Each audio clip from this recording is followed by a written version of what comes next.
All right, and we're live. Welcome to another Rust and WebAssembly Working Group meeting, everyone. Thanks for coming. So we've got the reminder to start recording out of the way, and the first item on the agenda is Rust 2018 triage. And unfortunately, Ashley's not here because a lot of these things are related to either WASM-Pack itself or kind of like integrating WASM-Pack into other tools like the template and the tutorial and these things. But in case anyone is not aware, the second preview for the 2018 edition is shipping August 2nd. And I think it would be useful to try and identify which kind of things that we've marked as blocking Rust 2018 we think we can ship for preview 2.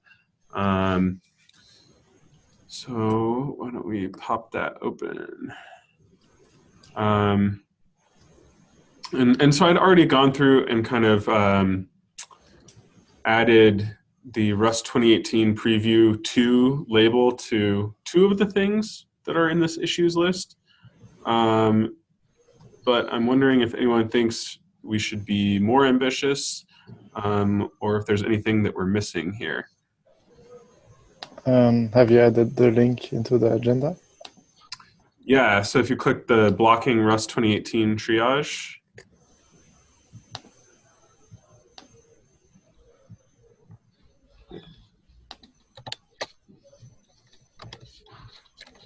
Oh, yeah, good.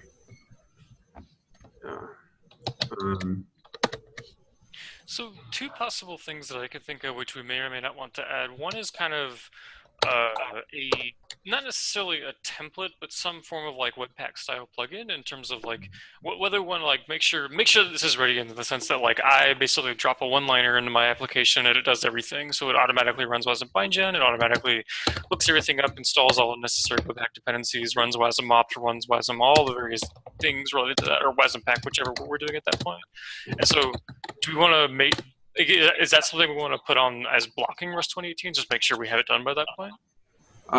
So this would be for WASM-Pack, the plugin system?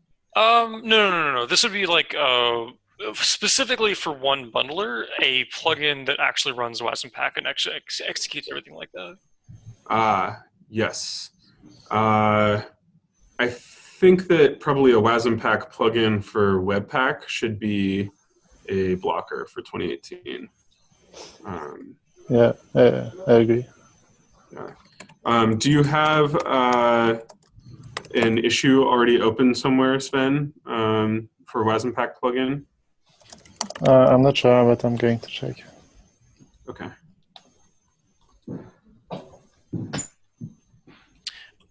So that would be the first one, and then the other one, which we may want to consider, is along the lines of like a workflow kind of given to you, is tests. So we don't have a great story about testing as of right now, and the main thing there is like, how my cargo test doesn't work. How do I actually run? Do I run headless browsers? Do I run with Node?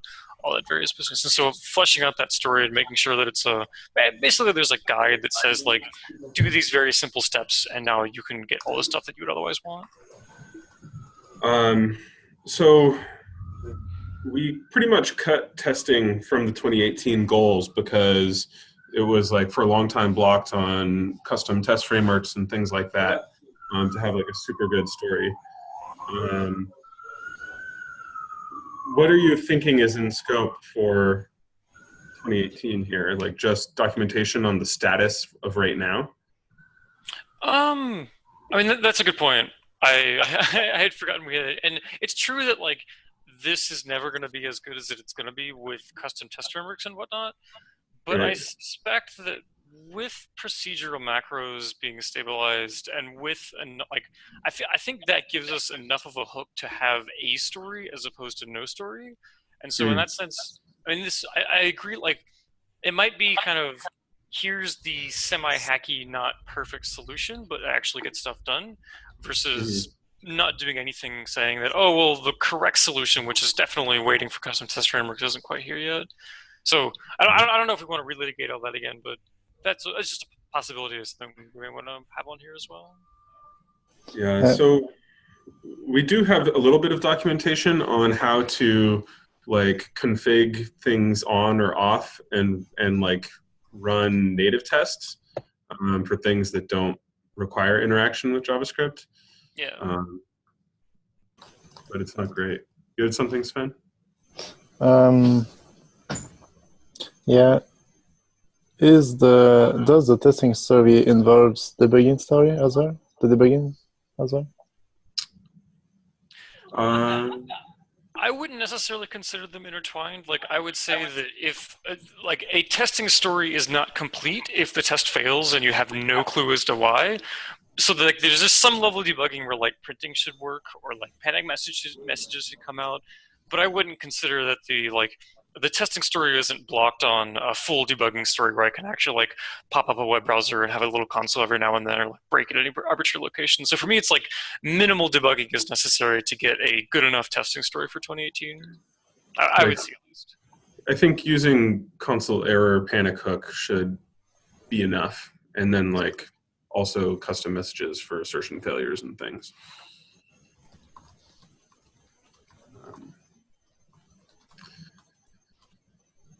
Okay, well, yeah. Is this something that you would like to take ownership of, Alex? Yeah, I mean, I wouldn't mind, yes. I would be okay kind of working on this and see if something can be done in this area. Okay.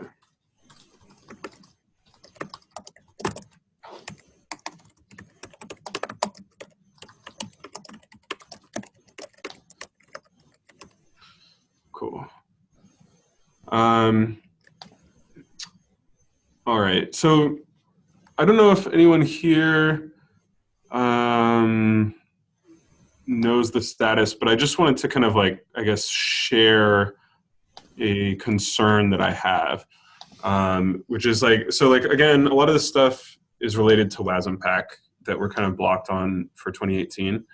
And as far as I can tell, like most of these things are pretty much assigned, at least like at the WASM-Pack level, like moving out towards the integration level, a bunch of stuff isn't as assigned.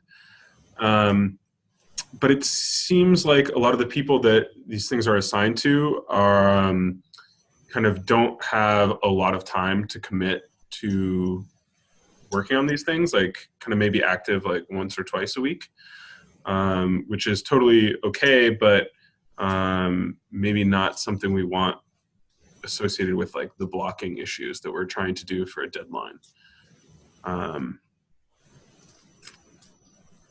Yeah, so I guess that's more of like a conversation to have with Ashley as the lead WASM-Pack person and organizer of that work. But I just feel like I'd share it. Does anyone else have anything about 2018 edition blockers or anything about the preview? Okay. I suppose one thing I'll say is that I've been trying to make sure that hopefully by the release preview happening in August, everything is stable that we need for at least for WASM BindGen. And so if there are other kind of WASM specific unstable things that I'm not aware of, or I've think of like the custom sections, import modules, and procedure macros. So if there's anything else that other people are using that are on, it's like kind of specific on WASM but nightly features, let me know, and I want to see if I can help somehow get those unstable.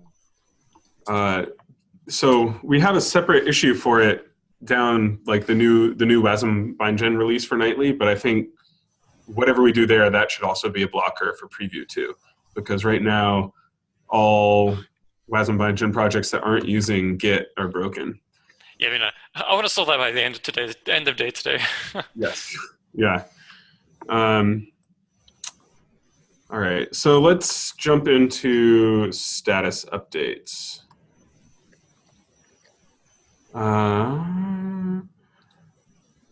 Loading. Okay. WebIDL based syscrate. I think this is going super well. People are starting to enable various interfaces and kind of as expected are finding out that the WebIDL front end to WASM BindGen basically what is there tends to work pretty well, but a lot of features are missing. And it seems like we're actually going through and adding a bunch of those features and stuff. And like, again, at O'Hanner has been doing like a super incredible job. So that's basically the status update for that. Do you have anything you want to add, Alex? I started kind of poking at it as well, and I think a lot of there's some aspects that are blocking adding more features or enabling more WebIDL, which are kind of more deep in WebAssembly. So like option is totally unimplemented. So I want to make sure that those are taken out of the way, so like all the easy work is left over to just kind of plow through all that.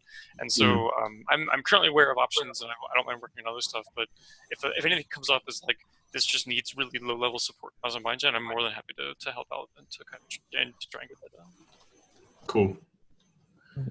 Also, okay, guys, for that WebIDL thingy, like currently the crate that we are using for WebIDL has some limitations, like certain parts of it are not parsed correctly, and there was a comment that just commented out whatever that is not getting parsed correctly, like just an interface without any explanation of the interface is not passed correctly. So do we have any ideas of implementing that in Wasm Engine or go and enhance the WebIDL crate itself?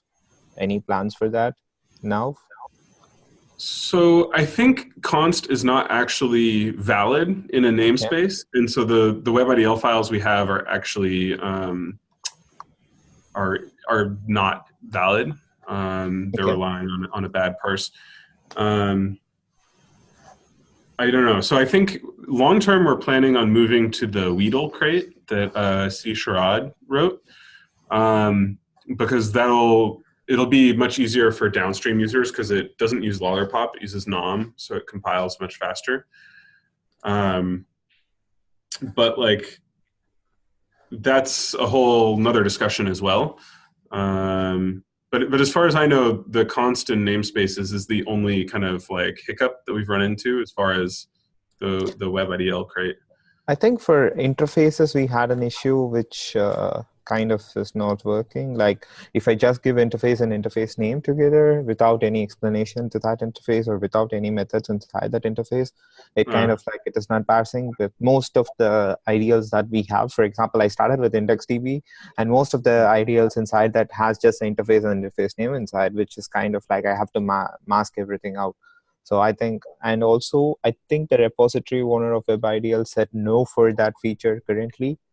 Yeah. So do we have to implement on our own? Or okay, if you're going to new library, it's perfectly fine. We can go ahead and check whether that library has that feature. But that is something to discuss, I guess. Do we remember if those like interface declarations, like forward declarations, are they part of the WebIDL spec, or is that another extension? They are part of WebIDL spec because, okay, I'm not pretty sure on WebIDL spec, but I've cross-checked with other WebIDL, like from different browsers, the same WebIDLs, but they are also part of like WebIDL spec inside. They also have the same WebIDL stuff inside there, which is why I'm kind of worried now. I will say, in general, I think we had a lot of success with kind of the JS APIs by them because all the underlying stuff was there, implemented and relatively well tested. But I think we're having less success with the WebIDL stuff, just in the sense that like the hello world works, but we haven't gotten much more serious just because there's like there's like everything about the WebIDL create files not parsing, so many types not being implemented right now. And so it might be that we just need to like amongst like the people like Nick having done a lot of the original work, kind of do like a couple of the more serious WebIDL files and like flesh out all the bugs associated with that, and then that might kind of rekindle the effort to have anyone come in and use like add new WebIDL files, add some tests, and get it in there really easily. I mean, my impression was that like that work is happening, but it's just, since it's more kind of fundamental work, it just takes a little bit of time. That's true, yeah. Yeah, maybe the push for the big checklist issues was like a little premature. Okay. So I don't know, I guess we can like maybe when we get more of this stuff fleshed out, we can like redo the kind of like contributor request to kind of reignite that flame. Yeah, sure. Yeah. Okay. Publishing dependencies, JS integration, WASM-Pack stuff. I'm gonna say, I don't know, Ashley's not here, but like, you know, we sure have lots of Rust 2018 blockers.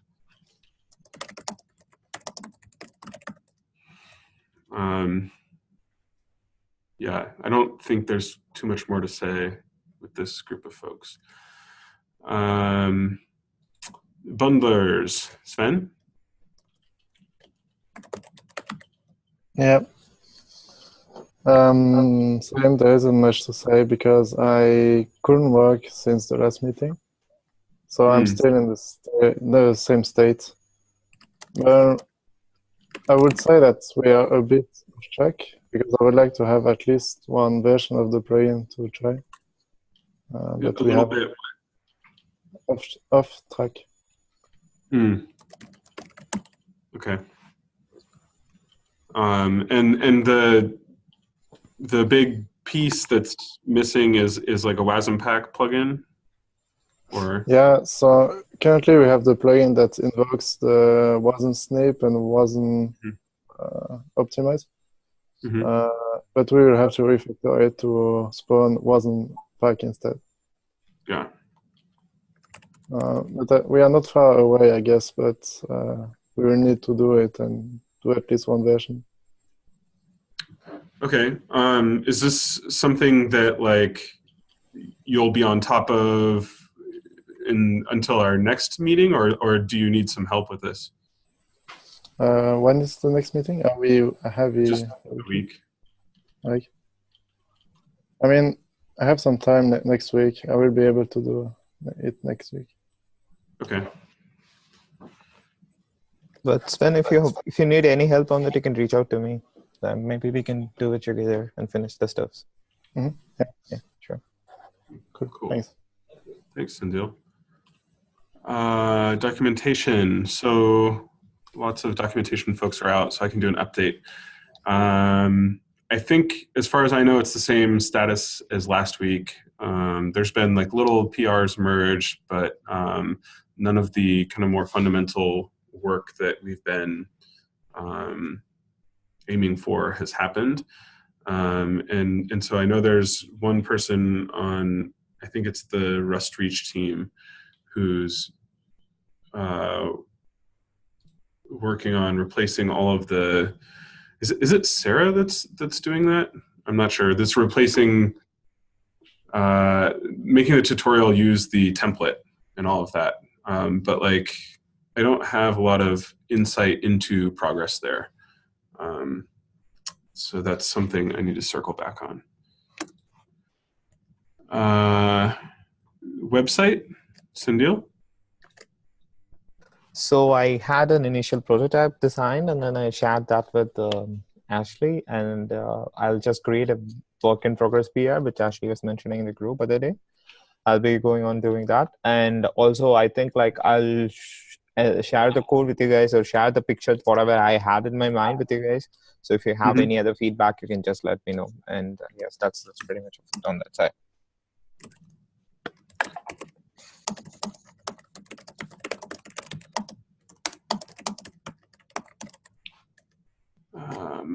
All right. Debugging is same story, on track. Template is, it needs a little bit of work for WASM-Pack, and we have those 2018 issues open. I plan on getting to that in the coming week.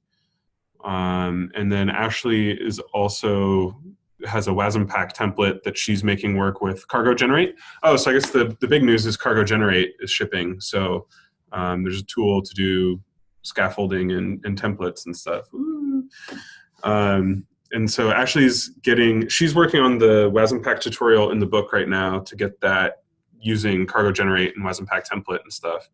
So I guess that is an update for that, for docs. But then, so once she does that, I'm gonna kind of unify the templates or something, or I guess we can figure out which template we want to keep or whatever, or have both templates. I'll just dig into that space a little bit and try and knock out the blocking 2018 issues that we have open for the template and WASM-Pack integration. And that's 2018 goal status updates. Alex, you want to talk about WASM Bindgen? Yeah, so we've stabilized a feature in rustling Rust that invalidated the previous feature, and so currently the WASM Bindgen on crates.io does not compile for anyone on the latest nightly, and so somehow we got to fix this. And so there's two options I think we could do here. One is that we could just publish what's currently on master. So the pros of that is, well, it's easy to manage. The cons of that is it's not necessarily quite ready yet. We have the WebSys crate. There's also the new JS module, which has a lot of the JS global bindings, and so we haven't necessarily audited those yet, so that may not be quite ready. The other option, though, we have that we could publish this with is we could just go back to the old commit that had 0211 and I could just add like the necessary support to make it compile and stable and just republish that as 0212. This would effectively be a branch, but it would just be a tag that I push up. It wouldn't actually be a branch or anything. And so that doesn't actually pick up any updates from the master branch, but it doesn't have to deal with anything new in the meantime. We don't have a ton of stuff on the master branch other than the giant JS module and like the WebSys crate and WebADL business. And so in that sense, there's not really a lot of urgency, I think, to release the master branch. Like there's not bug fixes or big new features that need to go in there. So I think it might be best to just go publish the old version, but with everything fixed. But I'm curious what others think about this as well. So I think WebSys is definitely not ready to ship. And I mean, what's nice is that that's, publishing a new WASM Bindgen is completely separate from WebSys. The JS module is not complete in that we don't have all the checks checked, all the boxes checked in that issue. But like, I feel like it's like fairly complete now. I think we have like something like 75% of the boxes checked, and like the ones that aren't checked are generally like things that people don't use very often. So like, I think if we wanted to, we could ship the JS module, and it is behind a feature that's not on by default, or is it on by default? It must be on by default. I think it's on by default, yeah. Yeah. Okay, well, so maybe we could ship with the feature off by default. Although that would probably like we would have to update so many tests, so it'd probably be kind of annoying. Oh, that's fine. We can take care of that. I mean, in tests, we just turn it on by default and deal with it. Yeah.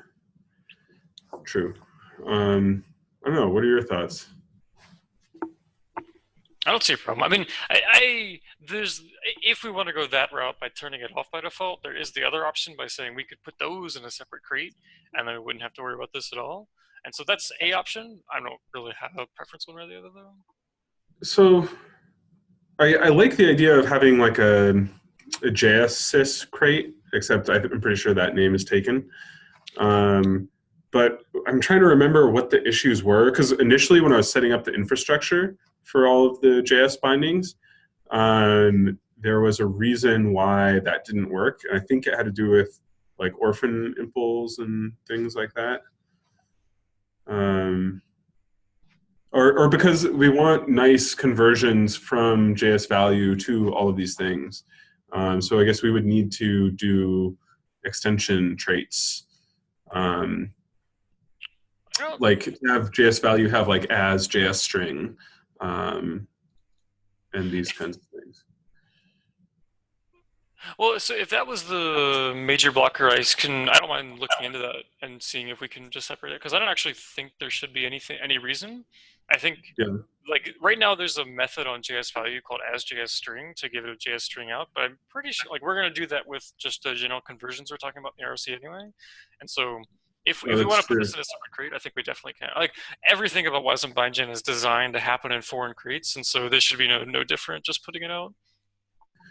Okay, so there's a catch with that though, because all of these like conversions we've been talking about are all based on instance of, and like strings aren't actually instance of string because it's like so terrible. Like type of is string, but like you have to create a string object to get instance of string, and like generally you shouldn't even be working with like string objects. So this is JavaScript's warts we get to deal with in our API. I think that'll still work though, in the sense that it's just a trait implementation where one of the things is like, is this an instance of this? And we could just say like, please don't automatically generate it for this one type, and I'll just do it manually. Like, we could do that, but like, do we want to get into the game of trying to like paper over like JavaScript warts in our like sys level API bindings? I mean, I don't consider it wrong. Like, it seems fine to me in this. Like, I wouldn't consider this a wart so much as like, this is just how the API works, and we just have, it's not as cleanly in our trait system per se as it would be the other stuff. Okay. I guess that works. So, I mean, okay, so conclusion is if we can pull JSSys out or the JS module out into its own crate, we should do that because it just seems easier, right? We can version it independently. People who don't need it download it, right? All the usual benefits. And I'm looking, crates.io actually, JS-sys is open, or there doesn't seem to be a crate there, so we could actually use that name. Oh, perfect. So I'm down for that. That sounds good. Yeah. All right. So are you going to look into that? Yeah, so it sounds like if everyone's cool with it, we'll move the JS module to JS-sys and kind of tweak various pieces there as necessary, and then publish WASM by Gen Master. Just throw it out there. Mm-hmm. And we're not going to publish. I don't think we'll publish the JS-sys nor the WebSys crates just yet. We'll wait on those to be a little more complete.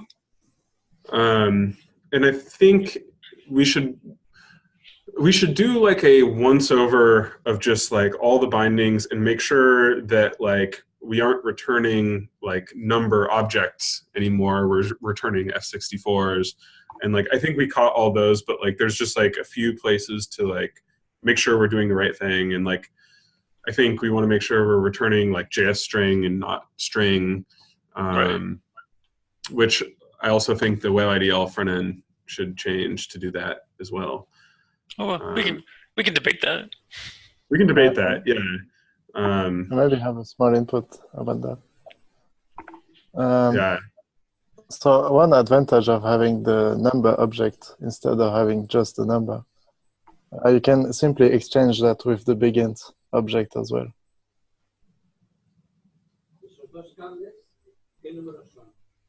Do you see what I mean? Just replacing the number constructor with the begin one. Yeah. I think, so that's an advantage of using number objects, I think. Yes. But I don't think that our bindings should be returning number objects because they're not actually returning number objects. They're still returning normal number values. And just because we change what our import says doesn't actually make it so. You can confirm that there's no conversions happening when we do that, right, Alex? Sorry, which ones again? So for if you talk about an imported function from JavaScript that returns, it returns the constant 42, right? The JavaScript does. If you say in the import that it returns F64, then you get the F64 kind of as expected. If you say that it returns a number object, then the bindings will work because they're not like dynamically checked unless you pass debug. But it's not actually going to call like new number and turn the number value into a number object, right? Correct. Right. So it's like whether or not a number object is a nice thing to have is orthogonal from like our bindings staying the correct types. Does that make sense, Sven? Yeah, kinda. Like, so if you wanted to use number objects, then you you would have to change the imported function to return number objects instead of returning normal number values. Okay. Yeah. I mean, it's just a type error that we don't dynamically check right now. I mean, I think that's a good choice, because in pure JS, you cannot coerce the value from a number to begins, for example. So your API shouldn't do so. It should be way more implicit.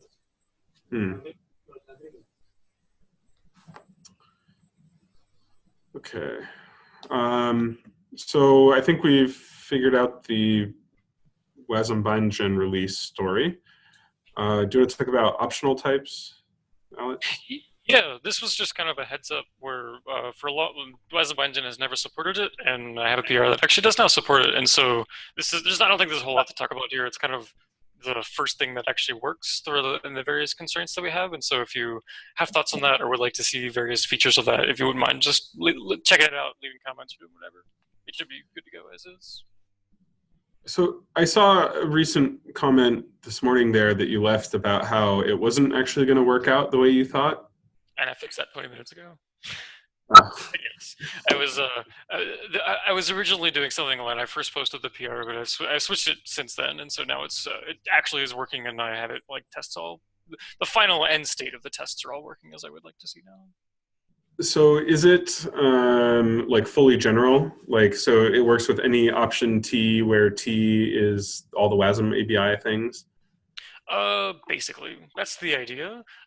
The general TLDR is that there is a blanket impl, so you can convert to and from WASM option of T, where T is another trait. And so T there's now two new traits for option into option from. And those basically just say if you're converting into WASM, I have to have the ability to generate a null value, and then if you're coming from WASM, I have to have the ability to test whether a value is null. And so that's the only two pieces of functionality, and those are automatically generated for all imported types. So like if you just import various types from JS, you automatically could use that with option T.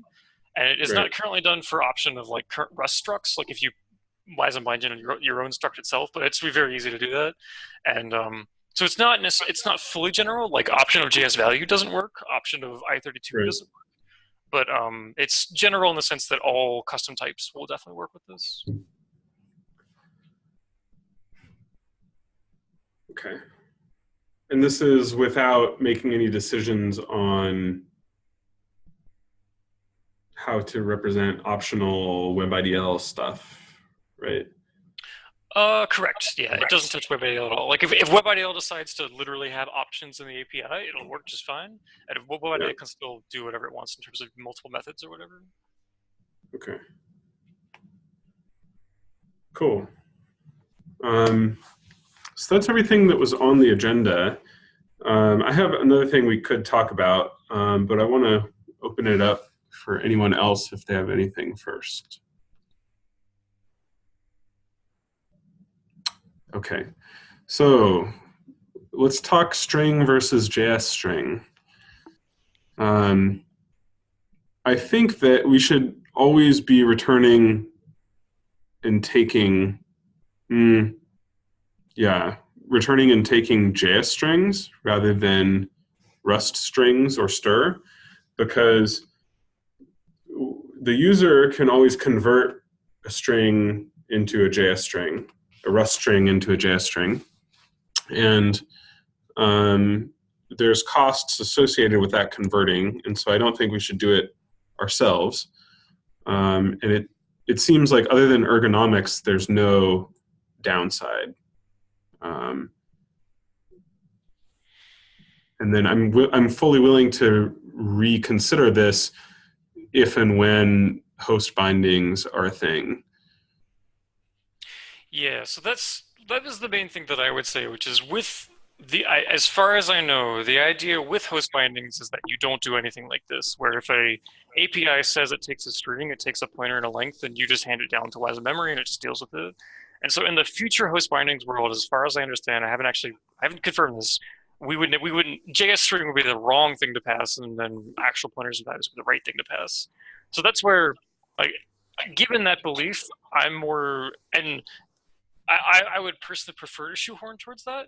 But one option we could certainly have, which I was just thinking of, is we could have, like, if a function foo takes a string as an argument, we could generate a foo function that takes an and stir, and a JS underscore foo function that takes a JS string, or basically has the JSified versions of all the arguments. And so that might strike the right balance between, like, today, if you want high performance, you want to make sure you're using JS strings a lot because you're not traveling in and out of the heap that often. But you also have, if you just want to kind of really quick and easy things, you have like the ability to just kind of pass it in there yourself. Yeah, I'm imagining like it would be nice to have some. We could generate both like raw FFI bindings, and then we could generate little trait that's like generic and dispatches to whichever one, right?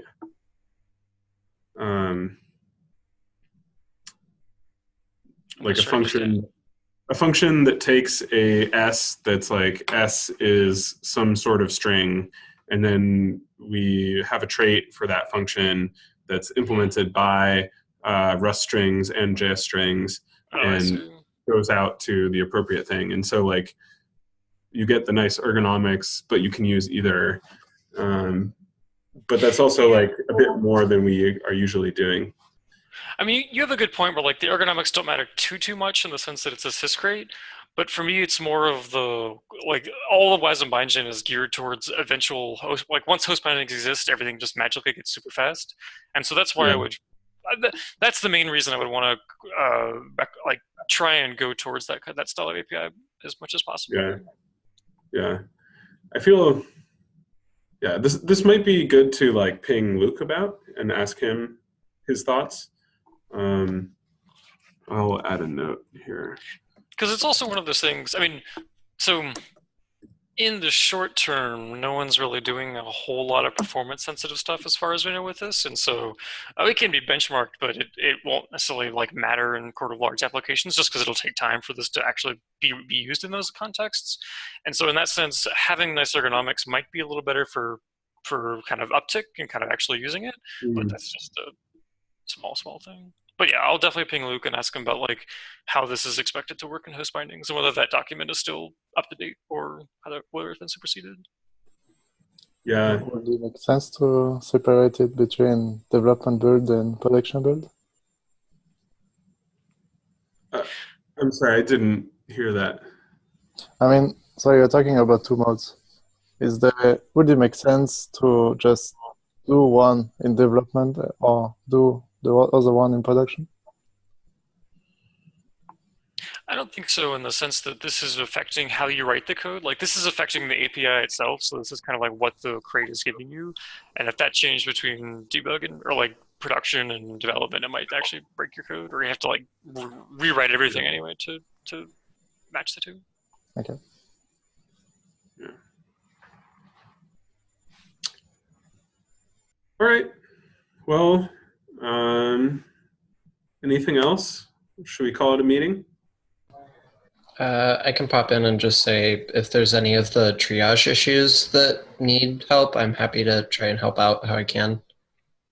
I don't know. I know Ashley's not here, but yeah, I'm happy to try and help. Okay. Well, definitely just take a look at the list, and like if anything does not seem claimed, like someone's working on it or anything, like consider that an invite to take it yourself. Because these are basically the highest priority things. I'm trying to update this inheritance RFC based on the thread, and this is taking like way longer to write than I would have hoped. But like after that, my mode until 2018 essentially is going to be like, look at this list, like what's the next thing, like do it, go back to that list, right? So that's super important right now in my mind. Awesome. Yeah, sounds good. Thank you. All right. Meeting adjourned. Cool. Thanks everyone for coming. Thank you, guys. Bye-bye. See you next week. Bye.